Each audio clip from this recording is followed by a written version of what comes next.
Ya, hermanos, comencemos. Vamos orando antes de comenzar con que todo con el desarrollo de esta guía. Vamos orando. Señor, te damos gracias por esta hora. Bendice la reunión de hoy, bendice el tiempo que pasemos, Señor, estudiando y sobre todo, Dios, encontrando algunas herramientas estratégicas de cómo desarrollamos, cómo implementamos mejor este sistema de discipulado en nuestra iglesia. Te damos gracias. En nombre de Jesús. Amén. Entonces, miren, este módulo, como saben ustedes, es el módulo 2 o 1.2 le llamamos también. Y esta vez he iniciado describiendo el módulo un poquito. Lo que cuando ya tengamos el manual, esto pues aparecería una sola vez en la parte introductoria, ¿no?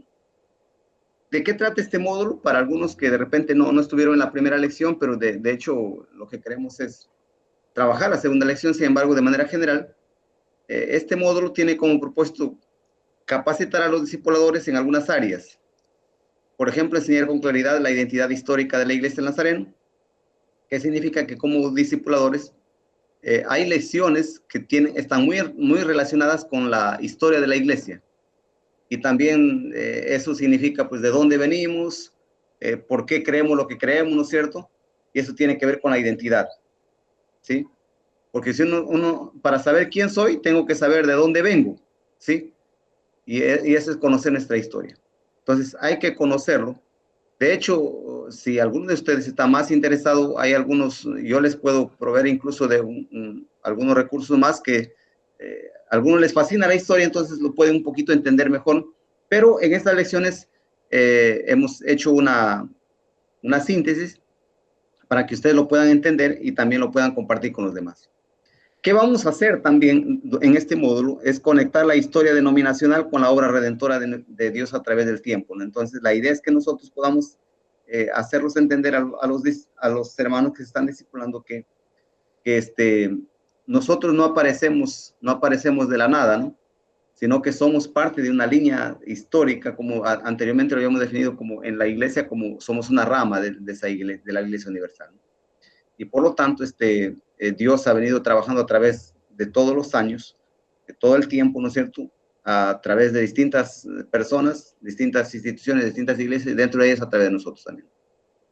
Pero también lo que queremos a través de estas lecciones es mostrar la continuidad que hay de la iglesia primitiva, ¿no es cierto?, hacia nosotros, cómo ha pasado a través de los padres de la iglesia, de la reforma protestante, del movimiento wesleyano y en particular del movimiento de santidad. Y además vamos en este módulo a hablar sobre cómo hacemos que la iglesia forme su identidad, pertenencia y compromiso misional. Y para eso quiero decir, a los que lo estamos discipulando, le vamos a enseñar algunos temas como por ejemplo la misión de la iglesia, como por ejemplo los valores de la iglesia, es decir, qué valora la iglesia del Nazareno, como por ejemplo le vamos a enseñar también el pacto de carácter cristiano, ¿sí? Entonces es para que el miembro vaya, o la persona que se va a hacer miembro vaya entendiendo, ¿no es cierto? Al menos de manera general. Hay que tener claro que no todo lo vamos a entender, ¿no? Al inicio. Los miembros o los que se van siendo parte de la universidad por lo menos deben tener una idea general de lo que no hay en el camino, van a ir aprendiendo muchas más cosas todavía, ¿no es cierto? Como les está sucediendo a ustedes, ¿no? Entonces, miren, la idea no solamente como discipuladores es transmitir datos históricos, sino que ayude al discípulo a entender, ¿no es cierto?, que somos parte del pueblo de Dios y por lo tanto también él se siente incorporado. Ahora, ya tratando de la lección número 2, ¿qué vamos a hacer con la lección número 2? ¿Cuál es el propósito de la lección número 2? Miren, número 1, comprender la relación de la iglesia de Nazareno con la cristiandad histórica, ¿sí? Es decir, en esta lección hay al menos 4 puntos que se van a desarrollar y el primero tiene que ver cómo la iglesia Nazareno que comienza en 1908 tiene relación con la iglesia del Nuevo Testamento. ¿Cuál ha sido esa relación histórica? ¿Qué elementos podemos decir que nos hacen a nosotros parte de la iglesia histórica? Y vamos a identificar también cuál es la herencia que nosotros recibimos del movimiento wesleyano, ¿sí? O el movimiento y del movimiento de santidad, que es también otro grupo que lo vamos a ver. Y vamos a reconocer también en esta lección los grandes grupos que dieron origen a la iglesia Nazareno, ¿sí? Eso lo vamos a hacer de manera resumida y entender también cómo la iglesia Nazareno es, ¿no es cierto?, resultado de unión, de una unión o de grandes uniones, y que finalmente pues, surge la iglesia Nazareno. Entonces, y claro, a valorar mucho que somos parte de la iglesia, del movimiento de santidad. Entonces, miren, nuestro enfoque en esta lección como discipuladores, debemos evitar que esta clase sea solamente como una conferencia, ¿no? Por eso que les voy a ir dando algunas herramientas, ¿cierto? Una conferencia histórica. Si no, vamos a utilizar algunas imágenes que a ustedes también les sirva de herramienta para ayudarles a las personas a hacer como una línea de tiempo, o lo mejor como un diagrama que nos permita entender geográficamente cómo surgieron los grupos. Hay que procurar también, y en la guía en ese sentido tiene algunas preguntas reflexivas para que la lección sea dialogante, ¿no? Y de hecho, la idea es conectar la historia con la vida práctica, porque si no, queda en el aire, ¿no? Y se termina aplicando, pues, ¿no es cierto?, el principio que la identidad produce compromiso. Ahora, vamos ya. No se olviden, hermanos discipuladores, siempre que cada parte del módulo, como ya ustedes lo ven, la lección 2,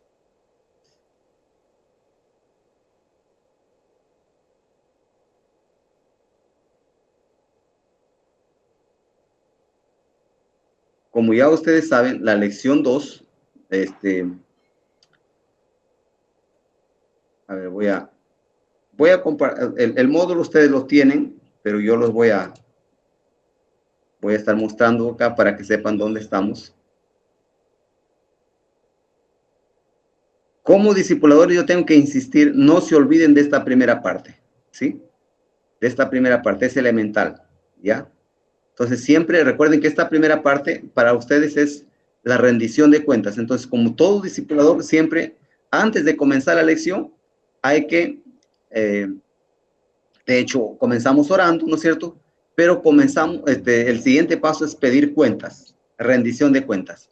Por ejemplo, hay que pedir cuentas, cómo les ha ido con sus lecturas bíblicas, si tienen alguna pregunta, si leyeron las lecturas asignadas, darle seguimiento, ¿sí? Es importante verificar que se memorizaron el versículo bíblico, verificar que están desarrollando la segunda actividad, que si la primera actividad fue elegir una persona para orar, ¿no es cierto?, para conducirlo a Jesús. En esta ocasión ya es este segundo paso, ¿sí? Ya elegiste la persona, ahora vas a orar por esa persona. Comienzas a orar a partir de esta semana. Yo les invito que ustedes lo hagan parte como parte de su tarea de discipuladores, ustedes sigan el mismo proceso para que vean cómo funciona, ¿cierto? Cómo funciona. Vamos ahora al desarrollo de la lección. Entonces, ¿qué tenemos en la guía del desarrollo de la lección?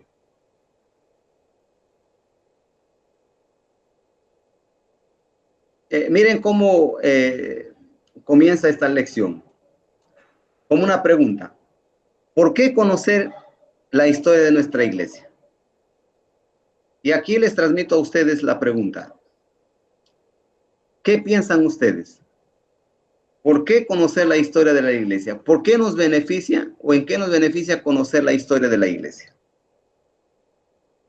A ver, conversemos, porque si no, esta lección se torna solamente una exposición que está siendo grabada.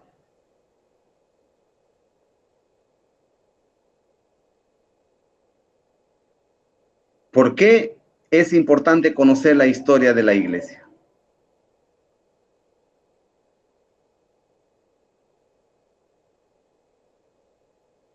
¿Están aquí, hermanos?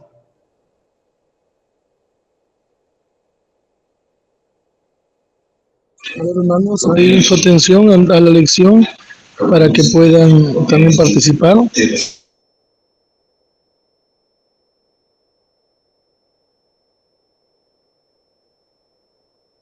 A ver, ¿por qué ustedes consideran que es importante conocer la historia de la iglesia? En el chat, pastor, están escribiendo. ¿Ya?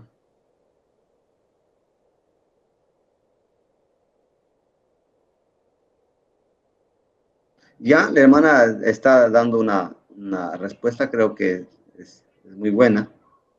Para conocer a qué iglesia nos estamos uniendo y si practica verdaderamente la fe en Cristo, para no ser engañados. Claro, recordemos, hermanos, que nosotros a estas personas todavía los estamos preparando para ser miembros.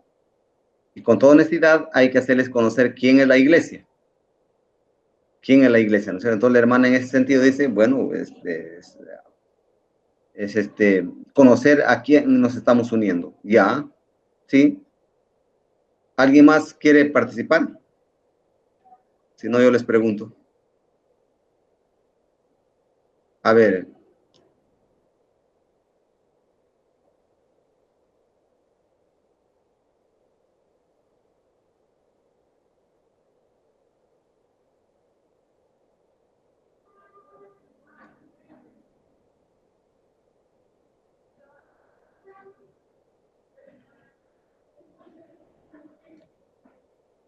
ver, ¿quién más?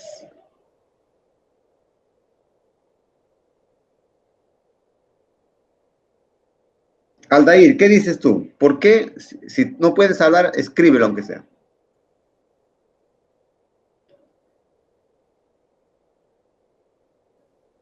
Ya, Aldair dice, para conocer nuestra identidad como iglesia y roles que podemos aportar dentro de ella. Sí, recuerden que cuando uno conoce la historia de la iglesia, conoce la identidad de la iglesia. Bien, entonces miren, hay que conocer, podemos leerlos o podemos esto comenzar con esta pregunta y eso nos va a ayudar a un poquito ir entrando en confianza con la persona. Otra pregunta que podríamos usar es, ¿en qué me beneficia a mí conocer la historia de la iglesia? ¿En qué beneficia mi vida cristiana? Porque a veces vamos a tener personas que vienen de otras denominaciones donde sencillamente la historia para ellos es poco importante. Entonces, miren, justamente esta lección está orientada a eso, ¿no? A eso. A, a responder a la pregunta ¿por qué es importante? Y la primera, hermanos, y la primera explicación, recuerden, miren el título de nuestra lección, se llama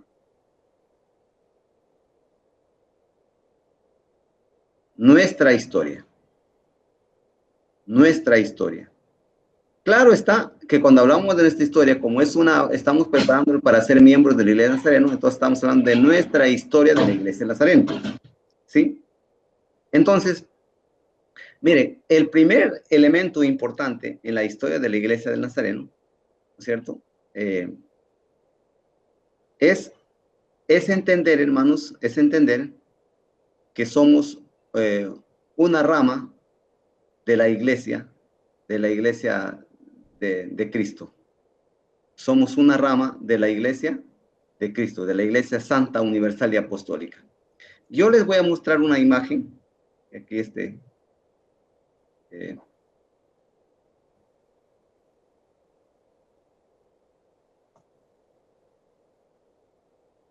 preparé.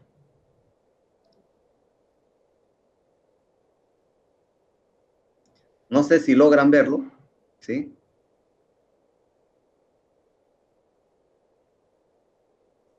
Si no, lo voy a trabajar en esta.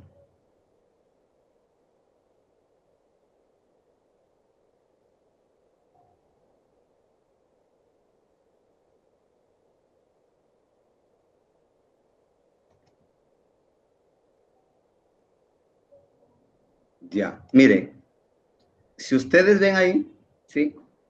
Ese es un árbol, ¿no es cierto? Ese es un árbol, a ver si acá se puede desglosar un poco mejor.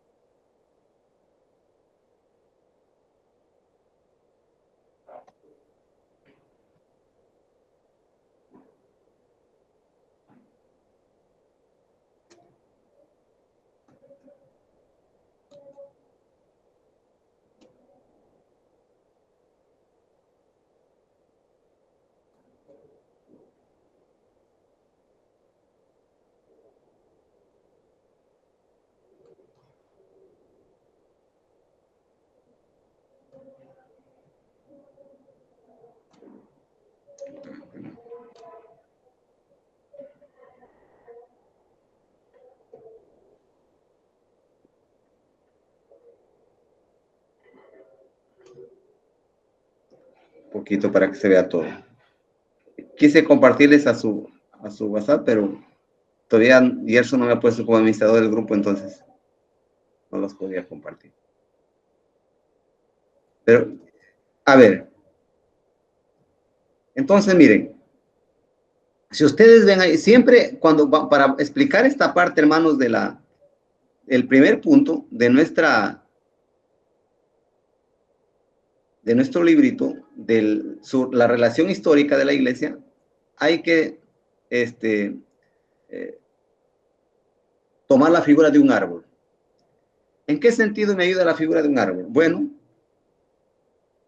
que nosotros, como dijimos en la primera lección, o sea, la iglesia universal es una, se llama iglesia universal apostólica. También se puede decir iglesia católica y apostólica. ¿Por qué? Porque la palabra universal o católica es sinónimos, ¿sí? No es igual a decir iglesia católica romana, es otra cosa, ¿no? Entonces, la iglesia, nosotros no utilizamos a veces el término iglesia católica, pero no es que está mal decirlo, porque casi el católico se define el católico romano, ¿no? Pero entonces nosotros podemos decir somos una iglesia católica, evangélica, o católica, o somos parte de la iglesia católica. La iglesia católica o la iglesia universal, que es lo mismo, es una, y apostólica. Ahora, todas las personas que se convierten a Cristo, como dijimos, son parte de la iglesia, ¿qué? De la iglesia universal, ¿verdad? Universal. Ahora, noten, entonces, esta iglesia universal apostólica tiene varias ramas, ¿verdad? Varias ramas. Ahora, pero estas ramas de la iglesia, ¿dónde están? Pues en el pueblo de Dios del Antiguo Testamento, el pueblo de Dios del Nuevo Testamento. Pero para nosotros, miren estos elementos.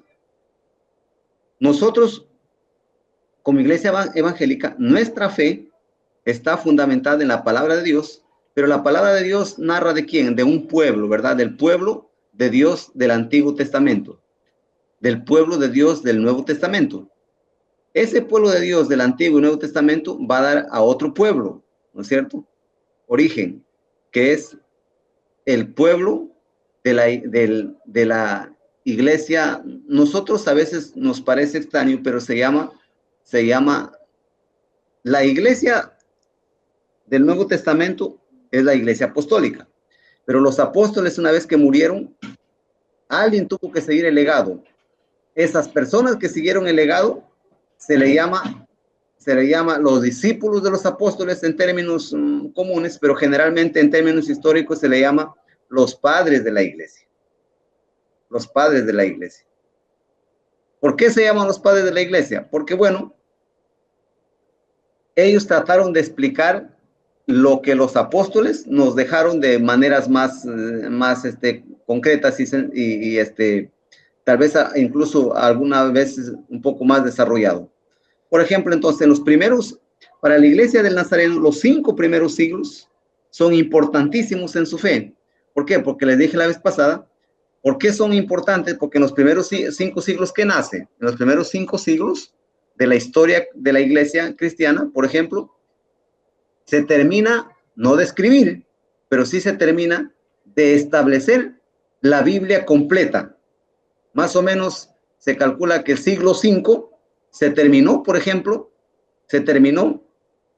ya de establecer que los libros del Nuevo Testamento son solamente 27 libros.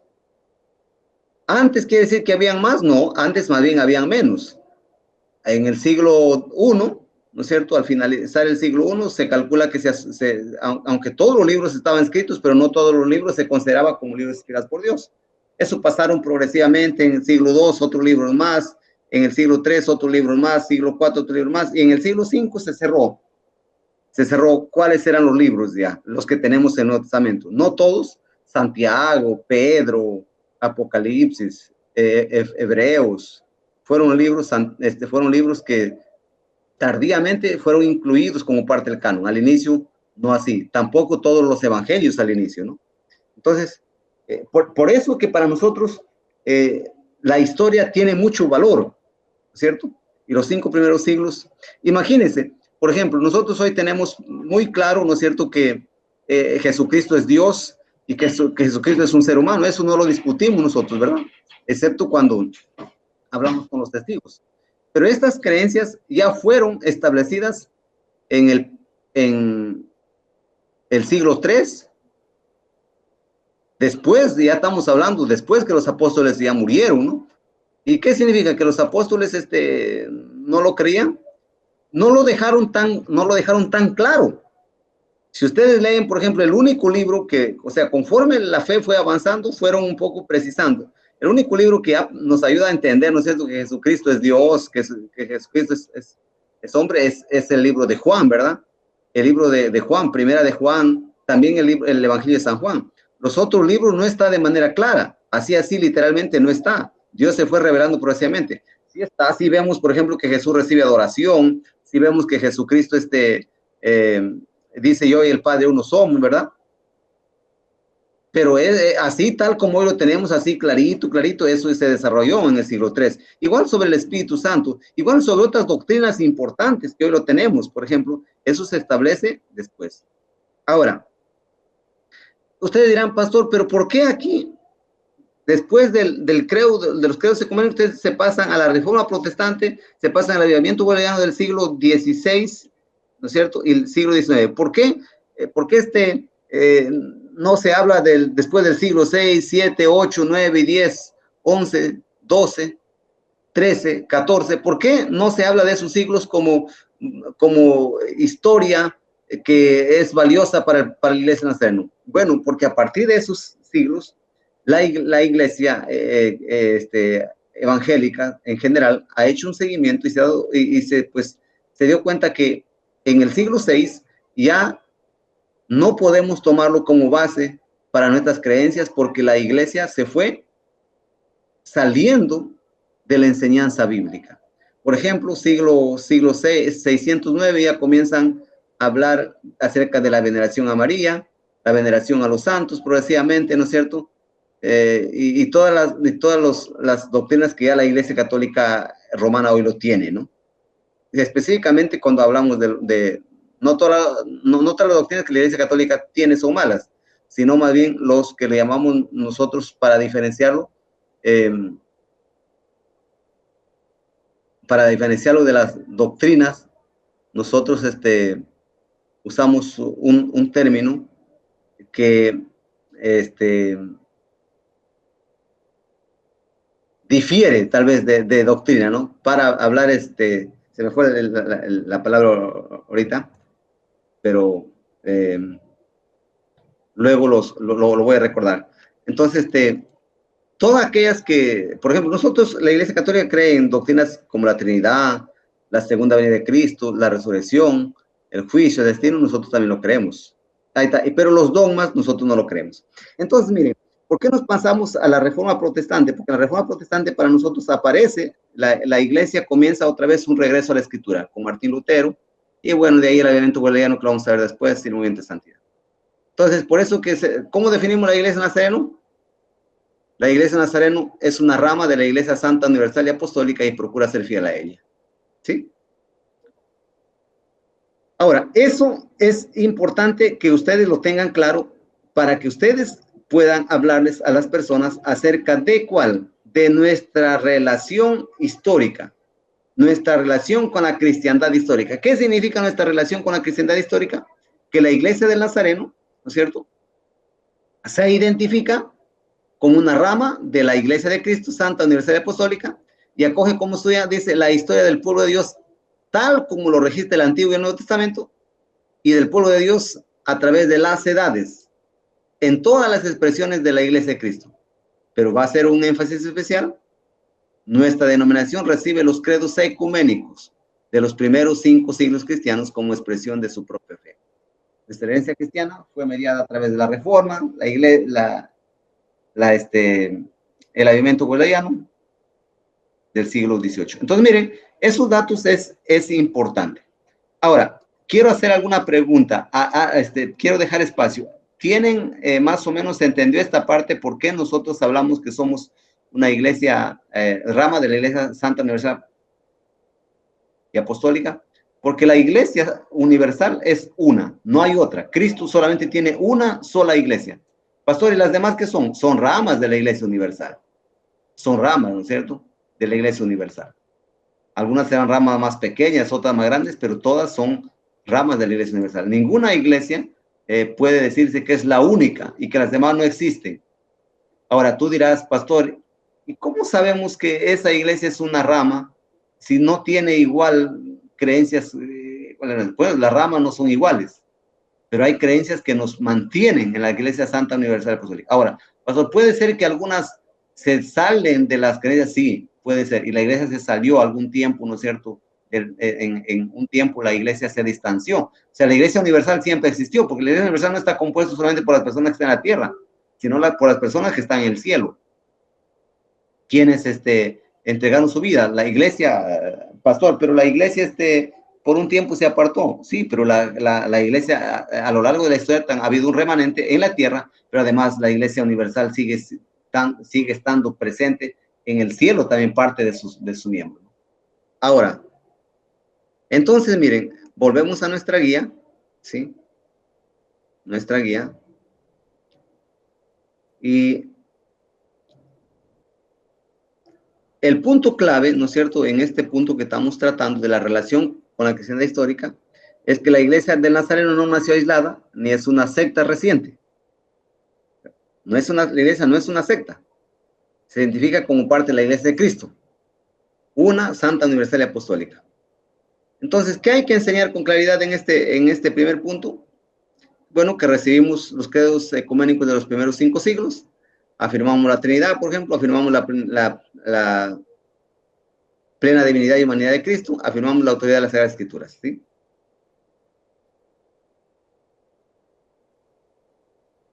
Ahora, hay algunas preguntas que podemos hacer con las personas. ¿Qué peligro existe cuando una iglesia se desconecta de la historia cristiana? ¿Qué peligro existe? Entonces, cuando una persona se desconecta de la historia de la iglesia cristiana, ¿qué peligros puede existir? Como, por ejemplo, el orgullo, ¿no es cierto? Creer que son la única iglesia. O creer que, porque mire el orgullo, ¿no? Creer que no, es que como Dios les ha revelado ahí la última verdad, o sea que y lo que Dios trabajó a través de todos los años, miles de años a través de la iglesia, no vale. O sea, eso hay que tener cuidado que eso no se entienda así, ¿no?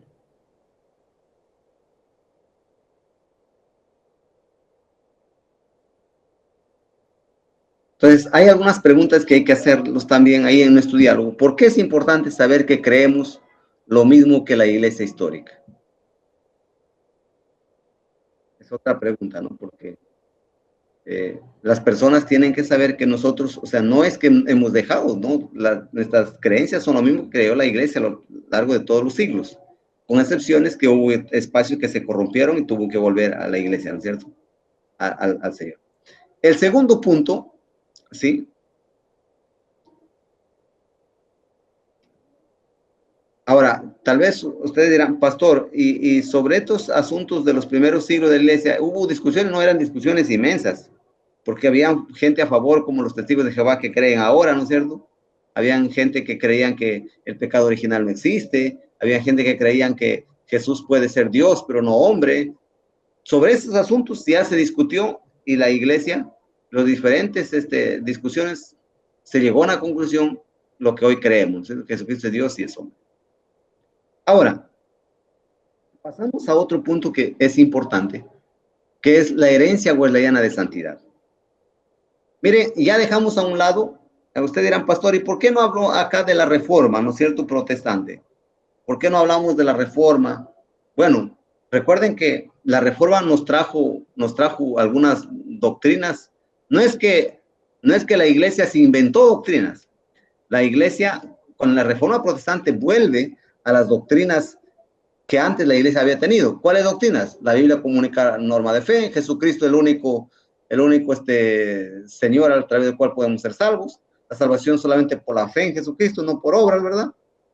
¿Qué más? El sacerdocio universal de los creyentes, que no necesitamos de un sacerdote para acercarnos a Dios, que Jesucristo es el único y fiel sacerdote. Sí, asuntos como esos. Ahora, no lo tratamos aquí, no, porque va a haber una clase que se llama la doctrina de la iglesia. Ahí vamos a tocar algunos elementos como esos. Pero como nosotros somos una iglesia de santidad, entonces nos damos un saltito ya. Recuerden ese árbol que hicimos, nos damos un salto a la herencia wesleyana de santidad. Entonces, ¿qué es la herencia wesleyana de santidad? Y miren, si ustedes ven su módulo, se van a dar cuenta, su módulo, ¿no es cierto? Herencia wesleyana de santidad.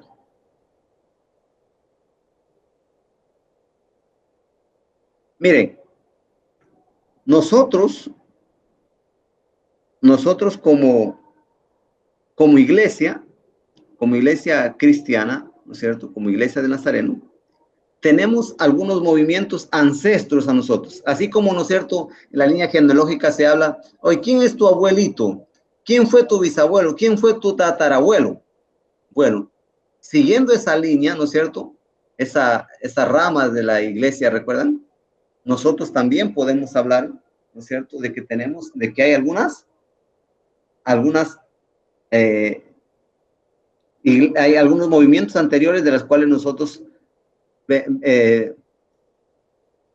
heredamos, ¿sí?, esas creencias. Así como nosotros heredamos creencias de la iglesia primitiva, de la iglesia del Antiguo Testamento, del pueblo de Dios del Antiguo Testamento, también hay algunas doctrinas que creemos que fueron muy enfáticas, que ya estuvieron en la Biblia, que la iglesia siempre los creyó, pero que en el siglo XVIII los remarcó, los volvió a hacer mención, los volvió a retomar.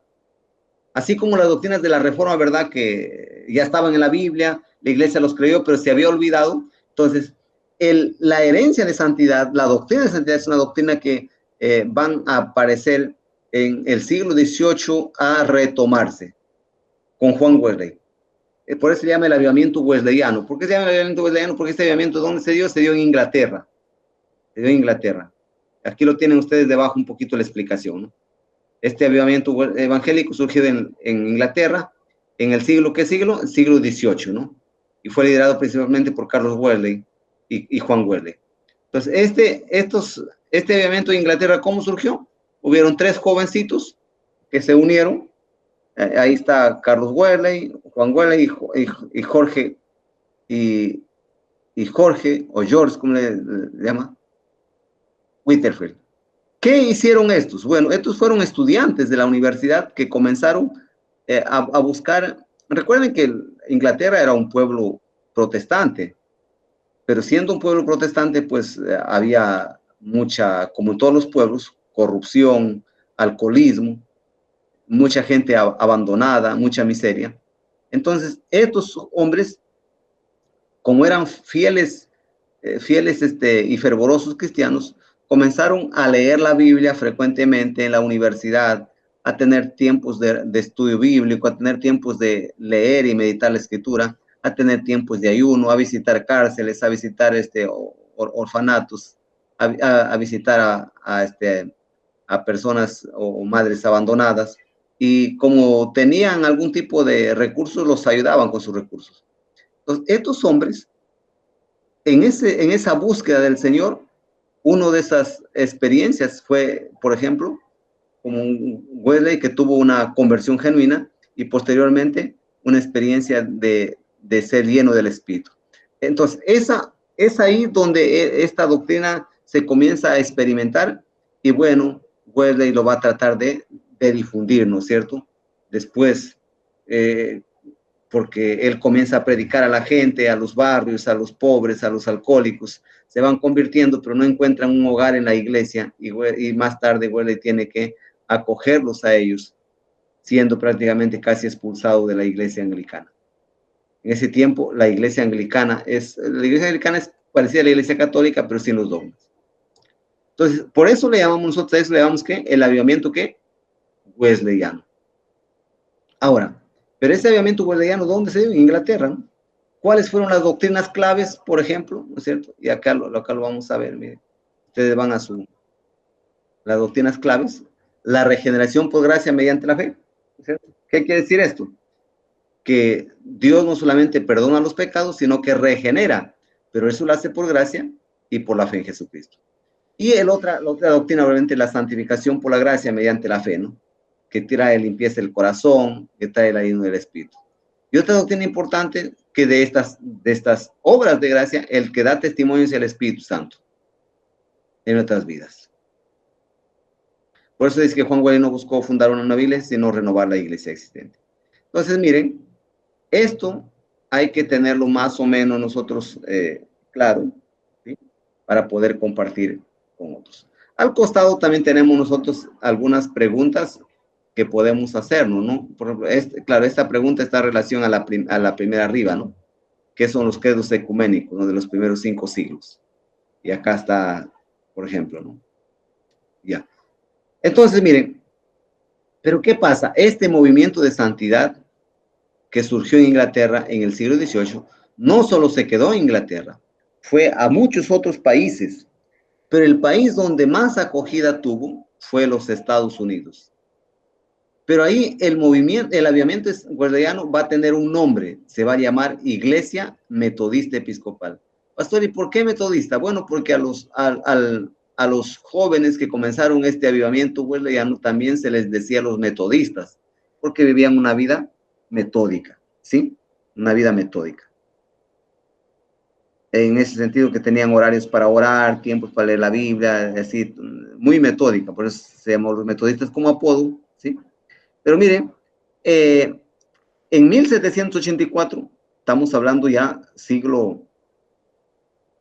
finales del siglo XVIII, la iglesia llega, el metodismo o el avivamiento wesleyano llega a Estados Unidos.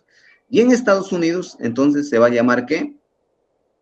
Se va a llamar ¿qué? La iglesia metodista. Esta iglesia, hermanos, tuvo un apogeo muy largo, muy grande, se expandió muchísimo, creció muchísimo, predicando el mensaje de santidad, pero pasado más o menos 100 años, la iglesia metodista fue perdiendo fuerza. Fue perdiendo fuerza a tal punto que incluso algunas personas van a ser perseguidas, ¿no es cierto? Tal vez no con violencia, pero sí maltratadas porque estas personas comenzaban a buscar la santificación, tal como Wesley lo predicó, tal como Wesley lo buscó, pero como la iglesia metodista ya había perdido fuerza después de 100 años, diríamos, la pasión por la santificación más bien fue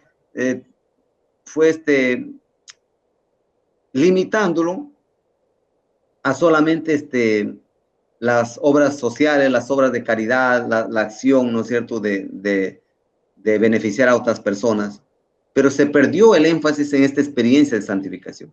Pues distintas personas comenzaron a buscar esas experiencias y lo encontraron dando origen a lo que se va a llamar el movimiento de santidad en el siglo XIX. Miren, en 1784 se organizan, 100 años después, 1800, saquen su cuenta, 1885, hay otras personas que comienzan a buscar al Señor. Entre ellos, ustedes van a encontrar en la historia este renovado interés que hubo en algunas personas, como Phoebe Palmer, una mujer que comenzó a experimentar esta obra de santificación, a predicarlo por todas partes, y de resultado de este despertamiento, de este avivamiento, ¿no es cierto?, van a surgir distintos grupos de santidad por los Estados Unidos. Por eso dice acá en 1786, 66, acá hay un dato, miren, en 1807, los predicadores metodistas John Wood, John Eaton y otros formaron la asociación de cultos campestres que se renovaron esta experiencia de santidad en todo el mundo. Entonces, hay dos movimientos dentro del, hay dos ministerios a través del movimiento de santidad que van a dar, van a fomentar y difundir la santificación. Va a ser Phoebe Palmer con las reuniones de los martes para promoción de la santidad, y John Wood con los campamentos o las reuniones campestres de santidad para el fomento de santidad. Resultado de ese avivamiento, miren, van a aparecer distintas iglesias. La Iglesia Metodista Bolivariana, la Iglesia Metodista Libre, el Ejército de Salvación, y algunos como los menonitas, los hermanos, llamados así también los cuáqueros, que también hicieron énfasis en la santidad cristiana. Pero nosotros no nos vamos a centrar en esos movimientos, sino en los grupos que se unen para dar origen a la Iglesia del Nazareno. ¿Cuáles son esos grupos que se unen para dar origen a la Iglesia del Nazareno? Vamos a ver, acá les voy a compartir una imagen para que nos ayude.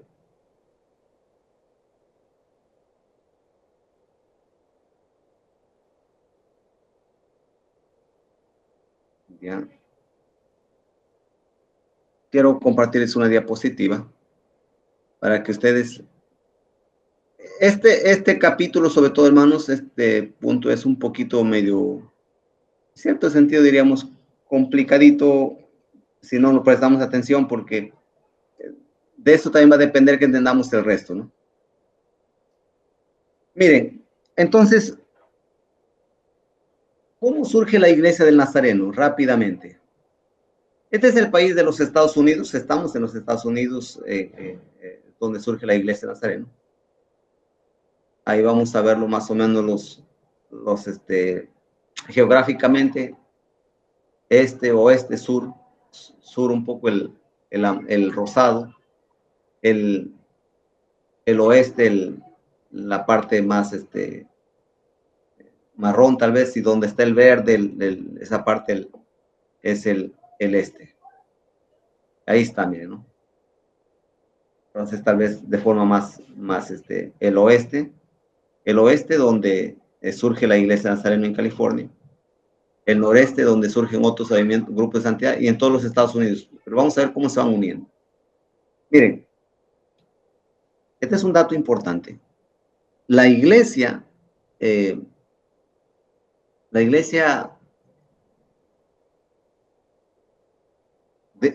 Nazareno, con el nombre Iglesia Nazareno, surge en 1895, ¿sí?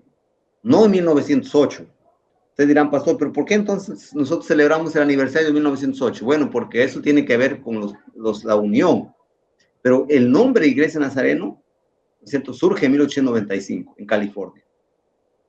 Ahora, habían otros grupos de santidad, si ustedes lo ven, miren, la Iglesia de Santidad, 1885, o la Iglesia Independiente de Santidad, 1901, la Misión Pentecostal, 1898, poquito después de la Iglesia Nazareno, la Iglesia de Cristo de Santidad, 1894.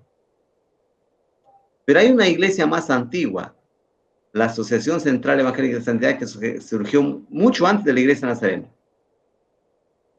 Las asociaciones pentecostales norteamericanas. Ahora, todas estas iglesias tenían algo en común. El nombre cambia, pero todos hablaban de la necesidad de, después de haber sido convertidos, tener una experiencia de ser llenos del Espíritu, de ser purificado el corazón, de ser santificados el corazón. Una segunda obra de gracia. Esto es lo que se llama la santificación. Ahora, miren vamos viendo esta forma. Entonces, comencemos por el noreste. En el noreste hubieron algunas iglesias, ¿cierto? Tal vez ustedes tienen su librito. Yo voy a trabajar con el librito que tienen ustedes para luego ir acá está, miren, en su libro está esta imagen, ¿no es cierto? Pero quiero mostrarles esto. Miren, les dije, la Iglesia Nazarena surge en 1895, ¿verdad?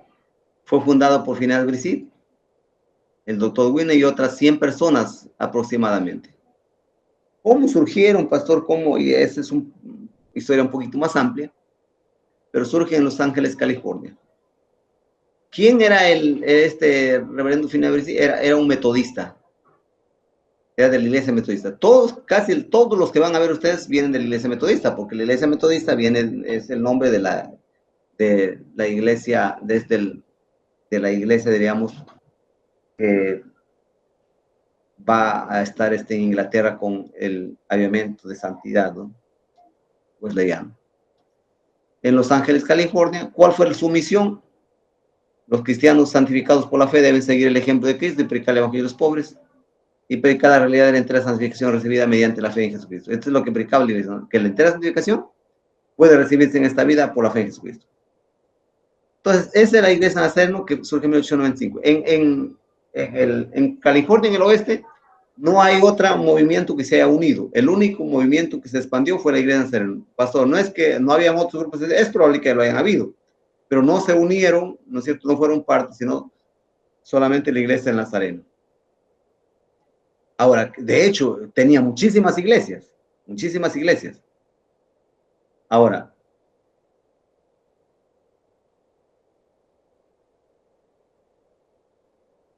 entonces, miren,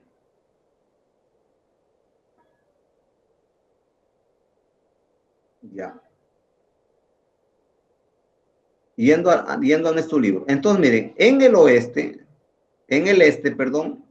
el este es lo que sería esta parte, miren que ustedes ven en el mapa, ¿no es cierto? Esta parte. Toda esta parte. Sí. Entonces, en el este, sí hubieron unificaciones. Miren las iglesias que hubieron. La Iglesia Evangélica del Pueblo, que surgió en 1887. Mucho antes de la Iglesia Nazareno, porque la Iglesia Nazareno en 1895, miren, en el 87 ya apareció la Iglesia Evangélica del Pueblo. La Iglesia Misionera de Lynn, 1890, mucho antes que la Iglesia del Nazareno, 1895. Y otros grupos de santidad. Ahora, estos se van a unir, ¿no es cierto? Se van a dar cuenta que tienen doctrinas en común, que eran iglesias independientes que deberían asociarse y formar una asociación central evangélica de santidad en 1890. Pero también en el este habían otros grupos, el Tabernáculo Pentecostal, que había surgido en 1994, la Iglesia Pentecostal Belfort, Tabernáculo Pentecostal Emanuel. Estos también se unieron en el este y van a formar en 1895 la Iglesia Pentecostal de Norteamérica. Resulta que un año después ellos dijeron, oye, pero nosotros somos asociaciones y tenemos cosas en común, compartimos cosas en común, vamos a unirnos. Se unieron y formaron la Asociación de Iglesias Pentecostales de Estados Unidos en 1896. Y hasta ahí ya tenemos regionalmente dos grupos, ¿no? La Iglesia del Nazareno, 1895, ¿cierto? Que es la misma que estamos viendo acá en el mapa, ¿verdad? Acá, ¿cierto? La Iglesia del Nazareno, la Asociación de Iglesias Pentecostales en esta parte, pero no se está quedando esta parte, ¿no? Veamos qué sucede con esa parte. Grupo del Sur. Ahí es la Iglesia Nueva Testamentaria de Cristo, la Iglesia de Santidad, también surge en 1888, miren, mucho antes. La Iglesia de Cristo, Nueva Testamentaria de Cristo, 1894, antes de la Iglesia Nazareno, y la Iglesia Independiente de Santidad, 1901. Entonces, estas también se van a unir. Por ejemplo, la Iglesia Neotestamentaria de Cristo, con otras también se unen, ¿verdad? Van a unirse, y las iglesias independientes de santidad también, ellos se van a unir con otros grupos y van a formar la Iglesia Independiente de Santidad. Se mantienen con nombre, pero estos dos se unen también. Ustedes lo ven, no sé si se puede ver, si no yo lo puedo agrandar. Se unen, ¿no es cierto? Mírenme. Está muy chiquito, de repente me avisa. Algunos están en su celular quizá.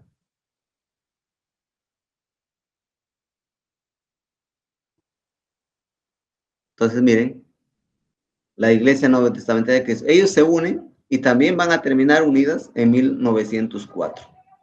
¿Cuál va a ser el nombre? Iglesia de Cristo de Santidad, ¿no? Como esta se llama Iglesia de Nuestra Tarea de Cristo, es Iglesia de Santidad, entonces Iglesia de Cristo de Santidad. Y ahí ya tenemos los tres grupos grandes que se van a ir uniendo, ¿sí? Se van a ir uniendo. Por eso que ustedes en la imagen que les estaba mostrando, ¿cierto? También, ahí ven, ¿no? La iglesia en el este, ¿sí? Ahí está, el este, cómo van terminando. Sin embargo, hermanos, estas iglesias, ¿qué van a pasar? Estos dos grupos se van a unir. Recuerden que quedamos con tres grupos, ya dos grupos primero se van a unir en 1907. Perdón, es el siguiente todavía. Entonces, miren, así quedamos con los tres grupos, ¿verdad? Miren lo que está pasando acá. Fíjense fíjense en estos dos colores que yo les he puesto de rojo, ¿no es cierto? Se unen para formar la Asociación de Iglesias Pentecostales 1996 en el este, ¿verdad? Pero también la Iglesia de Nazareno. La Iglesia de Nazareno, ¿sí? En 1995 en California. Estos dos grupos se unen. La Asociación de Iglesias Pentecostales, miren con cuántas, y estos, la Iglesia de Nazareno, con muchas iglesias también se unieron en Chicago, Illinois, y formaron la Iglesia del Nazareno Pentecostal de 1905. Como se une la Iglesia Nazareno y se une la Asociación de Iglesias Pentecostales, forman la Asociación de Iglesias Pentecostales en 1907. Pastor, ¿significa que la Iglesia del Nazareno fue una iglesia pentecostal? Sí, la palabra pentecostal no es la misma que se usó a partir de 1900, porque en 1900 surge el movimiento pentecostal, que es otro. El avivamiento de santidad, recuerden, es mucho antes del movimiento pentecostal. Incluso la iglesia del Nazareno, ¿no es cierto? Como estamos viendo, surge mucho antes del movimiento pentecostal. El movimiento pentecostal surge en 1900. Pero el movimiento pentecostal surge en 1900 y tiene otras, si bien es cierto, vienen del movimiento de santidad, ¿sí? Como ustedes lo estarán viendo en este libro que les he dado, ¿cierto? En la imagen arriba. Ve. Tanto el movimiento pentecostal como la iglesia de Nazareno surgen del avivamiento de santidad. Sin embargo, el movimiento pentecostal cree otras cosas distintas a la iglesia de Nazareno. O sea, hay cosas en común que tenemos, sí, que tanto el movimiento pentecostal como todas las iglesias de santidad creemos que necesitamos, después de ser convertidos, una segunda obra de gracia. Los pentecostales lo van a llamar el bautismo con el Espíritu Santo, a veces la llenura del Espíritu, nosotros lo llamamos de entera santificación, también bautismo con el Espíritu, también lo llamamos la llenura del Espíritu, también lo llamamos la santidad cristiana, la perfección cristiana, y estas iglesias también lo llaman así. Sin embargo, ¿en qué nos distinguimos del movimiento pentecostal? Nos distinguimos que el movimiento pentecostal cree que la evidencia de haber sido lleno del Espíritu, de haber sido bautizado con el Espíritu Santo, es que tú hablas en lenguas, es que tú tienes que tener el don de sanidad, es que tú tienes que tener los dones de expulsión de demonios, los dones de milagros. Es la evidencia para ello. Si tú no hablas en lenguas, no tienes estos dones, entonces no puedes decir que has sido santificado, lleno del Espíritu, o bautizado con el Espíritu Santo. En la iglesia de Nazareno no creemos así. En la iglesia de Nazareno creemos que la evidencia de ser llenos del Espíritu Santo, ¿no es cierto? Primero que creemos que el Espíritu Santo se recibe por la fe, es una segunda obra de gracia. Tiene que haber un momento en nuestra vida que lo recibimos, después de ser cristianos, pero que la evidencia no es el hablar en lenguas, no son los dones, sino más bien son el fruto del Espíritu. Es decir, que la persona está andando en una vida victoriosa, está andando, es más paciente, es más amoroso, es más, tiene más dominio propio, ¿verdad? El fruto del Espíritu. Y que además es la pasión por testificar de Cristo, la pasión por orar. Entonces sí, nos damos cuenta que hay, si bien ciertos elementos en común, pero hay cosas que son distintas. Y por eso no nos unimos en ese sentido, ¿no? No quiere decir que somos rivales, no estamos unidos. Ahora, después de aclarado esto, entonces, hermanos, miren, después que la iglesia se une, ¿sí? En 1907, ¿qué grupo faltaba unirse? el grupo del sur, el grupo de la Iglesia que es Santidad. ¿Cuándo se unen ellos? En 1908. Entonces, la Iglesia siempre ha tenido sus asambleas, sus convenciones, como lo mantenemos, lo sigue manteniendo. Entonces, en la siguiente convención, en esta unión ellos estuvieron presentes, el sur, pero no se unieron. Un año después se unieron, en 1908. Por eso que el aniversario de la Iglesia celebramos en 1908. ¿Por qué? Porque queremos celebrar que ahí se unieron todas las denominaciones. Aunque sabemos que la fecha de la Iglesia Nazareno, con un tal con nombre, surge en 1895, pero hay otras iglesias que surgieron mucho antes que la Iglesia Nazareno, ¿no? Que se unieron al movimiento de santidad. Estoy hablando del movimiento de santidad, ¿no? Y ahí están, miren, ya las series, ¿no? Ahora,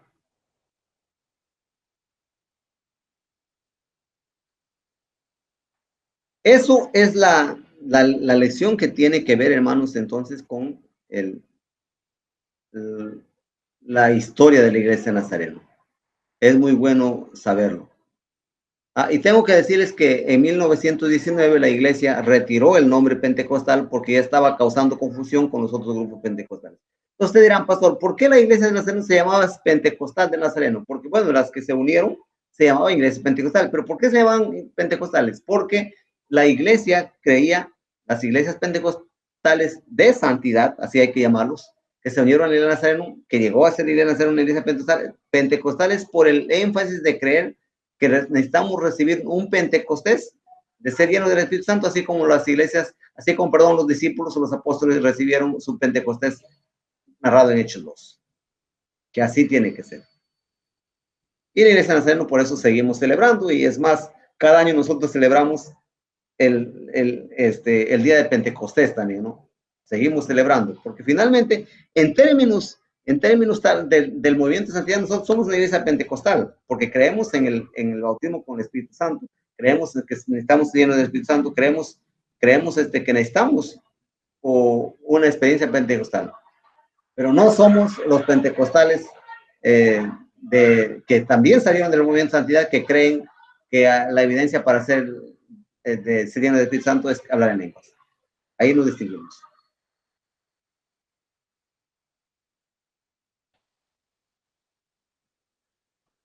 Ahora, no sé si ahí tienen ustedes algunas preguntas, algunas inquietudes.